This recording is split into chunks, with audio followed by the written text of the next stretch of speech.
Did you know that a simple mistake in your real estate plan could cause your house to be tied up in probate for months after you pass away? We're going to talk about 3 common mistakes people make and how to avoid them coming up next. Hey friends, Ryan Reynolds here with Keller Williams Consultants Realty, your KW certified real estate planner. Now today we're talking about the 3 common mistakes that people make when making a real estate plan, so we'll jump into those right now. Mistake number 1, relying only on a will.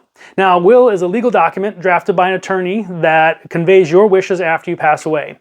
That will, and all wills, go through probate, and probate will then interpret, or the judge, I should say, will interpret what your wishes are, and then of course it's open for people to challenge, and it is a very public process. So when you have a will, it's great, it does convey your wishes, but it needs to be clear, and also it has to be a little bit lucky to get through probate in the way you want it to. So if you're looking to avoid probate altogether, there are a couple different tools you can look into. One is called a transfer on death affidavit, and the second will be a trust. So a family trust or a living trust. I've heard them called different things, but either way, a trust or a transfer on death affidavit should avoid probate. You need to talk to an attorney about that. Mistake number 2, not updating your plans. When I say not updating the plans, I mean that what a lot of people do is they make a will or a trust and then they set it and forget it. That is not the kind of document or not the kind of behavior you should have when you have one of those kind of documents in place.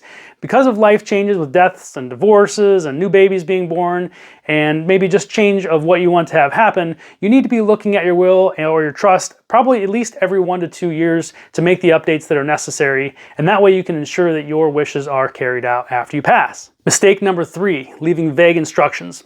So when you leave instructions that are either unclear about who gets the house or what's to happen with their house after you pass away, that can leave families in conflict or end up in court. A clear, concise plan is what will help avoid the drama and ensure that your instructions are carried out. Real estate planning isn't just about passing a property down, it's about making things easier for the people that you love. Don't let your plan go off the rails unless you actually want to leave your kids a train wreck. If you have questions about your situation or want to talk specifics, please feel to reach out and set up a time for a consultation. My name is Ryan Reynolds with Keller Williams Consultants Realty, your KW real estate planner. As always, the Ryan Reynolds team, unlimited opportunities and exceptional experiences.